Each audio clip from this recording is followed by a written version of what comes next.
alamin. Wassalatu wassalamu ala asrafil anbiya'i wal mursalin Sayyidina Muhammadin wa ala alihi wa ashabihi ajmain, amma ba'd. Kepada yang terhormat Bapak Ibu penilai atau asesor dalam sertifikasi dosen, kenalkan nama saya Andi Muhammad Ashad Sadiq, STMT, salah satu dosen di Universitas Islam Makassar, Fakultas Teknik, Program Studi Teknik Sipil. Video ini dibuat untuk melengkapi persyaratan dalam pengajuan sertifikasi dosen, yaitu pernyataan diri dosen dalam unjuk kerja Tridharma Perguruan Tinggi atau PDD UKT PT. Dalam kesempatan ini, mata kuliah yang akan saya ambil sebagai contoh dalam video pembelajaran adalah mata kuliah inti atau mata kuliah wajib dari program studi teknik sipil, yaitu mata kuliah rekayasa lalu lintas. Mata kuliah ini terdiri dari 2 SKS dan berada di semester 4 atau di semester genap pada kurikulum program studi teknik sipil di Universitas Islam Makassar. Mata kuliah ini disampaikan ke mahasiswa dengan metode DIA atau Delivery, Interaction, and Assessment. Dalam proses pembelajaran yang ada di kelas, baik secara offline maupun online. Adapun deskripsi dari mata kuliah rekayasa lalu lintas adalah salah satu mata kuliah inti dalam program studi teknik sipil atau terutama pada bidang transportasi yang membahas prinsip-prinsip perencanaan, pengoperasian dan pengelolaan lalu lintas untuk menciptakan sistem transportasi yang efisien, aman dan berkelanjutan. Capaian pembelajaran program studi yang dibebankan dari mata kuliah ini yaitu yang pertama, bertakwa kepada Tuhan Yang Maha Esa dan mampu menunjukkan sikap religius.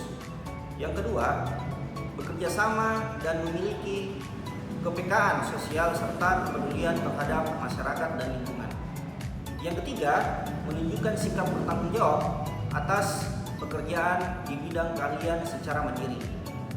Yang keempat, mampu bertanggung jawab atas pencapaian hasil kerja kelompok dan melakukan supervisi serta evaluasi terhadap penyelesaian pekerjaan yang ditugaskan kepada pekerja yang berada di bawah tanggung jawabnya. Untuk capaian pembelajaran mata kuliah atau CPMK, yaitu yang pertama, menjelaskan konsep dasar lalu lintas dan sistem transportasi. Yang kedua, menganalisis karakteristik lalu lintas. Yang ketiga, melakukan survei dan evaluasi lalu lintas. Yang keempat, mendesain dan mengevaluasi fasilitas lalu lintas.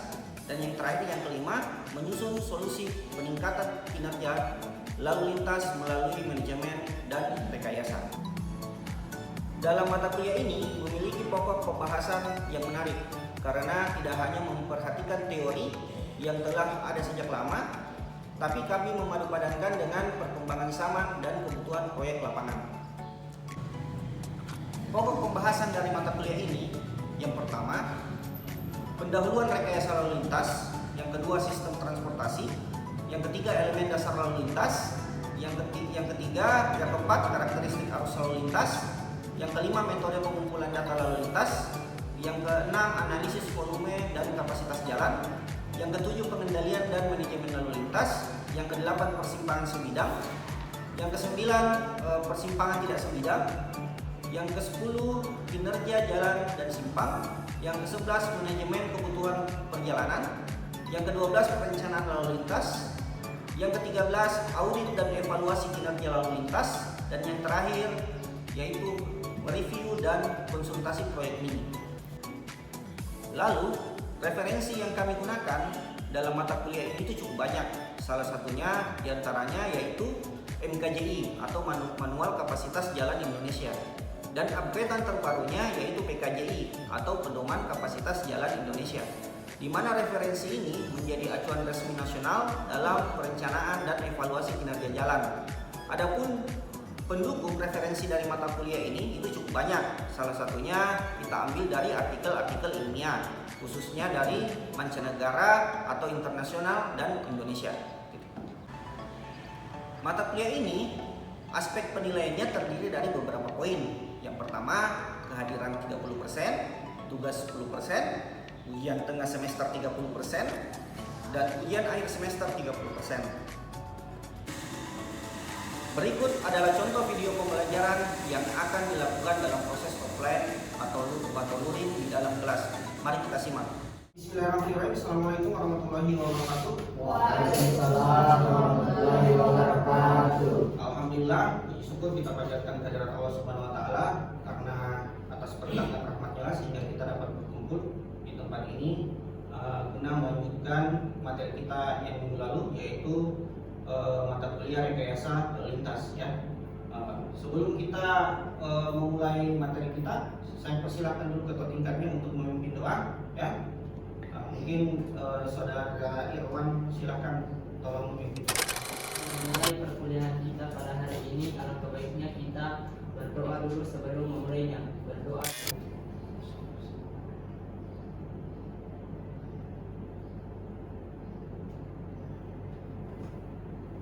Berdoa selesai.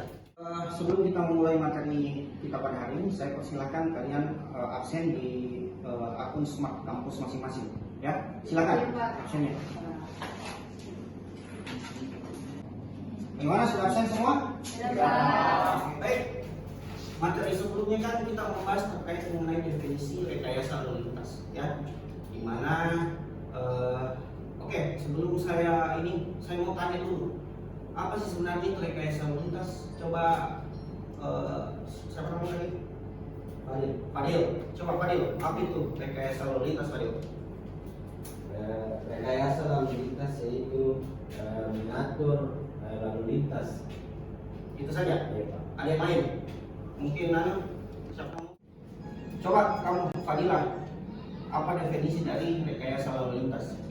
Rekayasa lalu lintas itu ilmu dan upaya untuk mengatur dan mengendalikan kondisi lalu lintas, di mana untuk meningkatkan kapasitas jalan dan lain-lain, Pak. Oke, sudah tepat ya. Jadi di mana definisi dari rekayasa lalu lintas yang dijelaskan oleh Fadila itu sudah tepat. Baik, mungkin sekarang kita masuk ke pertemuan kita yang kedua, yaitu kita membahas mengenai sistem transportasi. Ya, nah, di mana sistem transportasi itu ibarat ini ya, kalau kita istilahkan seperti contohkan seperti kita membuat pernah dengar yang namanya event organizer? Pernah dengar event organizer? Nah, gimana tugas event organizer itu ya?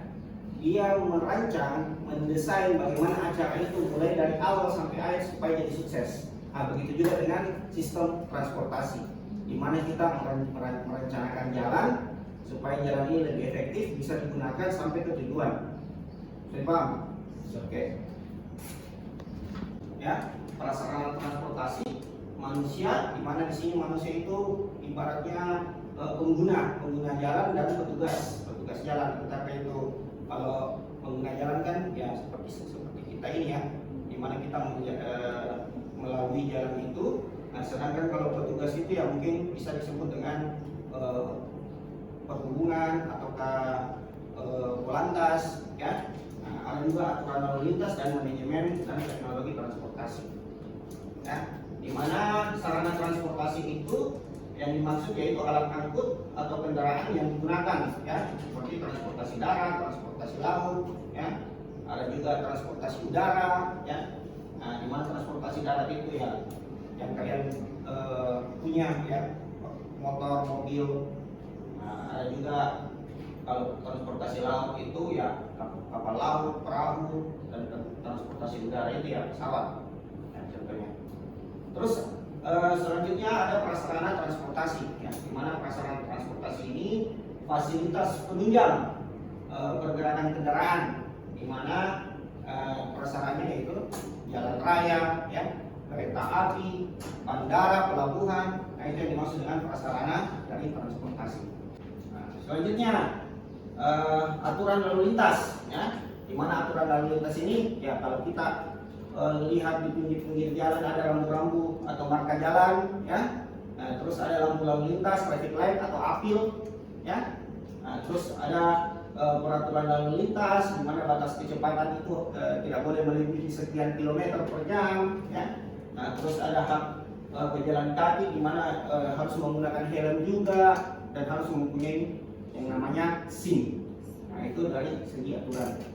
Nah, selanjutnya kita masuk ke manajemen dan teknologi transportasi ya. Di mana manajemen dan teknologi transportasi ini itu yang pertama sistem pengaturan lalu lintas ya, di mana sistemnya mulai dari traffic control sistemnya ya, terus ada namanya sistem navigasi dan GPS, dan ada e-tol, CCTV, aplikasi transportasi online. Nah, itu yang dimaksud dengan manajemen dan teknologi transportasi.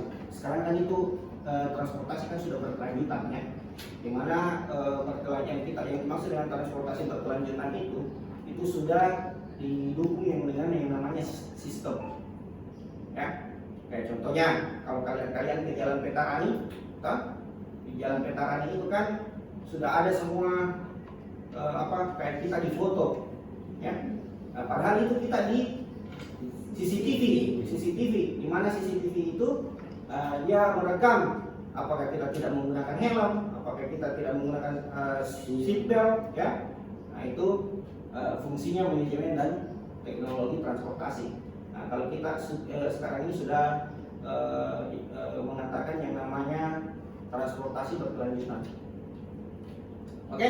Oke, selanjutnya kita masuk ke masalah dalam sistem transportasi ya.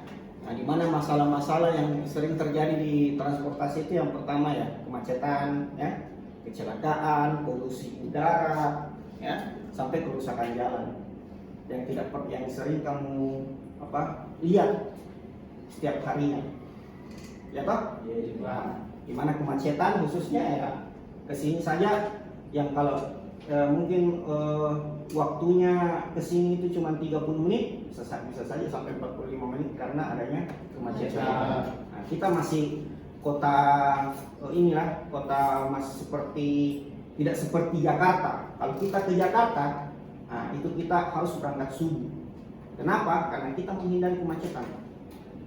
Ya, kalau di Makassar mungkin ya paling 30 menit sampai 45 menit. Kalau di Jakarta sampai berjam-jam. Kalau kita tidak berangkat yang namanya berangkat subuh. Ya. Itu kalau di Jakarta. Selanjutnya, peningkatan infrastruktur jalan tol atau flyover ya. Nah, seperti kalau kita di Makassar itu ya, jalan tol itu masih hanya sebatas ini. Dari Makassar sampai Maros. Nah, kalau di Jakarta, di Jawa, di Pulau Jawa, mulai dari ujung Jawa sampai ujung Jawa, ya, mulai dari Jawa Timur sampai Jawa Barat, yang sampai DKI Jakarta, nah itu sudah jalan tol. Nah, kita di sini masih hanya sebatas Makassar, Maros, yang jaraknya paling sekitar 20 km. Nah, tapi kalau di Jakarta itu sampai ratusan kilometer. Itu jalan tolnya. Nah, kalau di Makassar itu ya sekitar 20, bayar cuman 10.000. Kalau mobil, kalau motor kan gratis ya, karena dia lewat sampai motor kan tidak bisa lewat masuk tol. Nah, tapi kalau di Jakarta itu sampai jutaan bayar tol. Ya karena memang dari ujung ke ujung. Pernah lihat Pulau Jawa tuh bagaimana? Nah itu dari ujung ke ujung. Nah itu jalan tol semua itu. Kalau kalian pernah ke sana, pasti bengong ya, melihat Pulau Jawa. Jadi di Jawa saja yang berkembang. Kita di timur masih dalam proses, bukan belum berkembang tapi masih dalam proses. Apalagi di IKN. Nah, selanjutnya pembatasan kendaraan. Nah ini pembatasan kendaraan itu sudah diterapkan di Jakarta. Nah, ini semua faktor penyebab terjadinya kemacetan. Nah, jadi di Jakarta cara mengatasi kemacetannya itu dengan melaksanakan yang namanya ganjil genap. Ya, ganjil genap. Jadi kalau kamu punya kendaraan ganjil, harinya hari Senin, Selasa, Rabu misalkan. Hari Senin, Rabu, Kamis misalkan, Jumat. Biasanya itu hari libur, dia tidak terapkan. Yang adanya cuma sampai Jumat biasanya. Nah, kenapa? Karena hari-hari itu adalah hari-hari sibuk, ya, di mana orang pergi kerja, pergi sekolah, ya. Nah, berbeda kalau hari libur, mungkin hanya daerah-daerah tertentu. Kayak mungkin kalau di Jakarta itu di daerah Bogor, karena daerahnya daerah tempat wisata. Nah, kalau kita di Makassar ini belum diterapkan yang seperti ini, karena jauh volume kendaraannya di daerah Jawa dibanding di daerah Sulawesi. Ya. Makanya belum diterapkan. Nah, kita masih hanya mau menerapkan yang namanya kereta, tapi dalam proses pembangunan. Ya.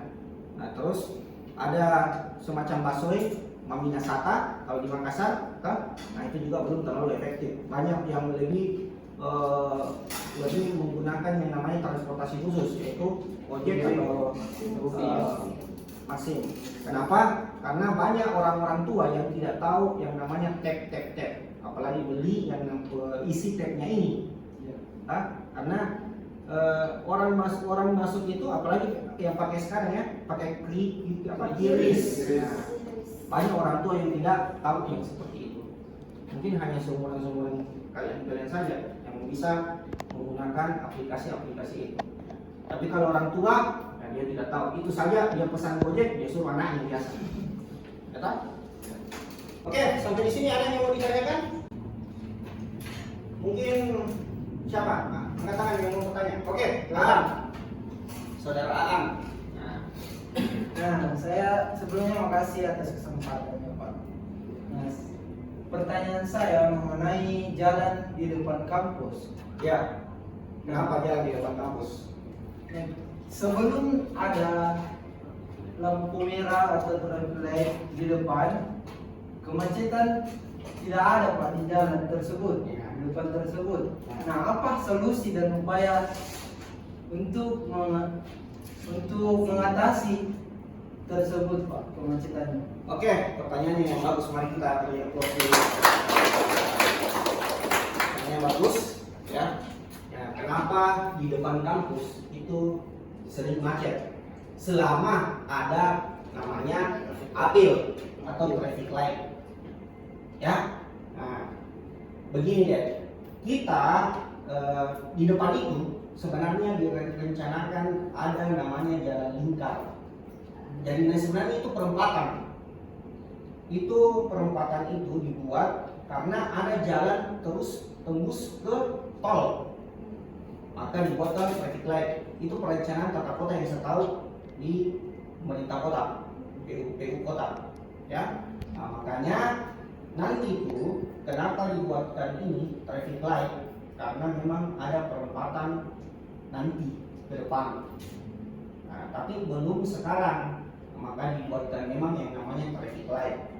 Nah, kalau sekarang memang kita kategorikan tidak efektif. Kenapa tidak efektif? Karena memang sering siklus lampu merah atau traffic lightnya itu tidak efektif, ya. Kalau ada penelitian kemarin itu yang menjelaskan bahwa di sini di depan ini itu dia statusnya D, di mana D itu dia macet parah atau padat, ya, padat. Nah, tapi kita sudah rubah, kasih solusi dari penelitian itu mengatakan bisa ke status C, dari padat menjadi macet. Maksudnya macet itu dia bergerak, dia macet tapi tetap bergerak. Nah, beda kalau padat itu kan tidak bergerak, kan? Nah, ini dia masih bisa bergerak. Nah, tapi siklus lampu merahnya atau traffic light-nya itu diganti. Nah, mungkin yang dari 45 detik jadi sisa 30 detik. Itu hasil dari penelitian kemarin yang senior yang ambil data di depan. Saya paham. Nah, jadi sekali lagi, kenapa sampai ada traffic light? Info yang saya dengar dari pemerintah kota itu akan diadakan yang namanya pembebasan lahan untuk melaksanakan membangun jalan sampai ke tol. Maka dibuatlah traffic light di situ. Nah, sebenarnya terlalu cepat karena pembebasan lahannya saya belum bebas, ya, belum bebas. Makanya kita tidak tahu kapan bebasnya. Hanya yang punya lahan semua itu pada motor semua pasti, ya. Nah, inilah sosialnya ini yang harus kita perhatikan saat kita membangun yang namanya infrastruktur. Oke, bisa dimengerti, Aan? Oke, kita lanjut. Kita masuk ke elemen dasar lalu lintas. Nah, Jadi elemen dasar lalu lintas itu adalah komponen-komponen utama yang membentuk sistem lalu lintas, ya, di mana elemen-elemen ini yang saling berkaitan untuk menciptakan kelancaran, keselamatan, dan ketertiban dalam berlalu lintas. Ya, itu definisi dari elemen dasar lalu lintas. Ya, nah, jadi ada beberapa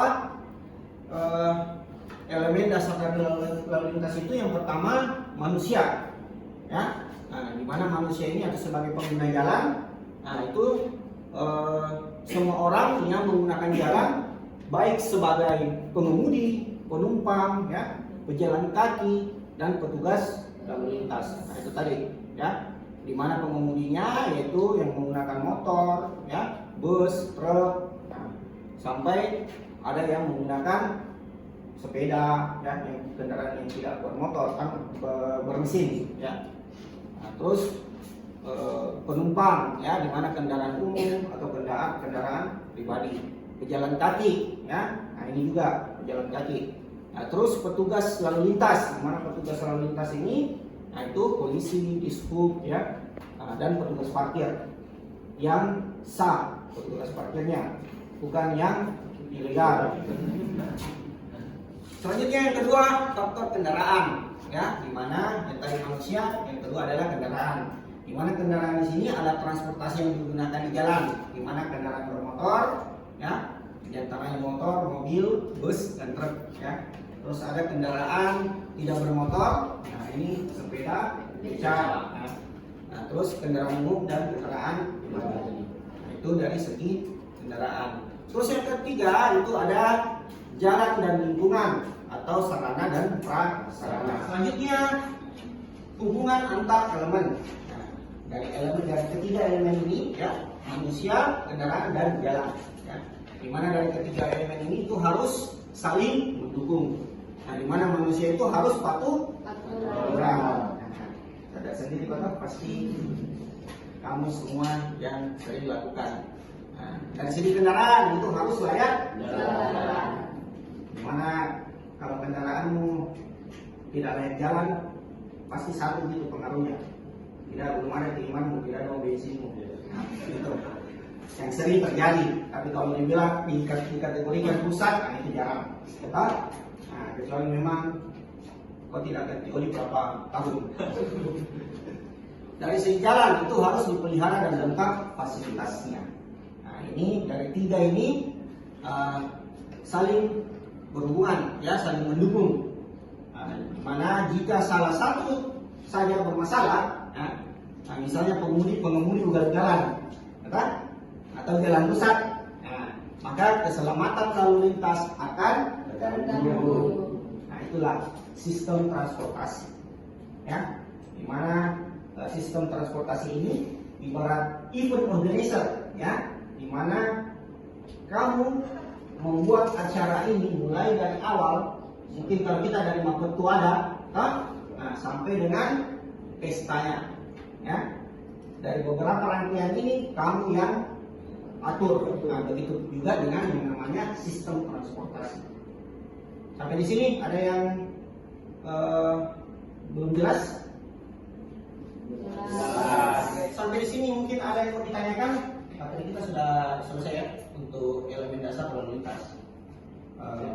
Oke, silakan Sulfadli Kaso. Oke, apa pertanyaannya, Kaso? Kenapa lalu lintas di Makassar itu tidak sama dengan yang di Jakarta, Pak? Yang di Jakarta seperti melaksanakan ganjil genap, tapi di sini tidak ada, Pak, tidak dilaksanakan. Kenapa begitu, Pak? Oke, pertanyaan yang bagus juga, ya. Nah, jadi begini, kenapa di Makassar itu tidak seperti di Jakarta yang diterapkan yang namanya ganjil genap? Ya, begini, kita menerapkan kebijakan seperti itu harus kita pengambilan data dulu. Kita survei yang namanya survei lalu lintas. Itulah gunanya kita menghitung kendaraan yang ada di jalanan. Nah, kalian kan punya tugas nanti seperti itu, ya, di mana kalian menghitung kendaraan mulai dari kendaraan berat, kendaraan ringan. Nah, supaya kita tahu berapa volume kendaraan yang ada di kota tersebut. Di Jakarta itu sudah over, beda dengan di Makassar. Kalau mungkin di Jakarta kalau ditumpuk kendaraan di jalanan mungkin itu sudah over, maka diterapkanlah yang namanya kebijakan ganjil genap. Kenapa di Makassar tidak? Ya karena mungkin volume kendaraannya tidak seperti yang ada di Jakarta. Ya, memang ada penelitian mengatakan bahwasanya di Indonesia itu volume kendaraan itu lebih besar dibanding dengan volume jalan. Memang sudah ada penelitian mengatakan seperti itu, tapi tidak merata di seluruh Indonesia, seluruh kota. Nah, misalkan di Papua dengan di Makassar dengan di Jawa misalkan itu pasti beda, ya beda volume kendaraannya. Nah, di mana yang orang-orang dulu kan masih menggunakan motor untuk sampai ke daerah-daerah pelosoknya, belum bisa menggunakan mobil. Ya otomatis mereka belum bisa membeli kendaraan mobil, ataukah dari segi ekonominya tidak mampu membeli kendaraan mobil ataukah kendaraan motor. Nah, jadi tingkat otomatis berhubungan juga dengan tingkat kemiskinan ya dari seseorangnya. Mungkin itu ya, saya lebih paham. Oke. Kalau mungkin masih ada pertanyaan, kalau tidak ada saya tutup saja ya. Iya. Oke, mungkin minggu depan kita lanjut ya. Kita masuk ke materi manajemen lalu lintas. Baik, mungkin dari kesimpulan kita pada hari ini, dari pertemuan kita pada hari ini, mungkin ada yang bisa menyimpulkan. Mungkin ini yang baju merah siapa namanya? Ya Pak, Fahri Fadil Pak. Fahri Fadil, ya silakan Fahri Fadil. Tolong simpulkan materi kita pada hari ini. Ya, terima kasih atas kesempatan yang telah diberikan. Adapun kesimpulan dari materi yang kita pertemuan kita pada hari ini yaitu sistem transportasi, di mana kita diajarkan untuk mengatur sistem lalu lintas. Oh, sistem lalu lintas. Oke. Jadi kesimpulan kita pada materi kita pada hari ini yaitu di mana suatu sistem itu yang terdiri dari fasilitas, arus dan sistem kontrol yang memungkinkan ya pergerakan orang ya atau barang ya itu dari satu tempat ke tempat lain ya itu harus secara efisien ya, bisa dipaham? Bisa. Jadi itu kesimpulan kita pada pertemuan kita pada hari ini. Oke. Dengan berakhirnya perkuliahan kita pada hari ini, saya persilakan kepada saudara Irwan untuk memimpin doa untuk mengakhiri mata kuliah kita pada hari ini. Saudara Irwan, silakan. Kita mengakhiri perkuliahan kita pada hari ini, mari kita bersama-sama mengucapkan hamdalah dan dilanjutkan dengan surah Al-Asri. Alhamdulillah.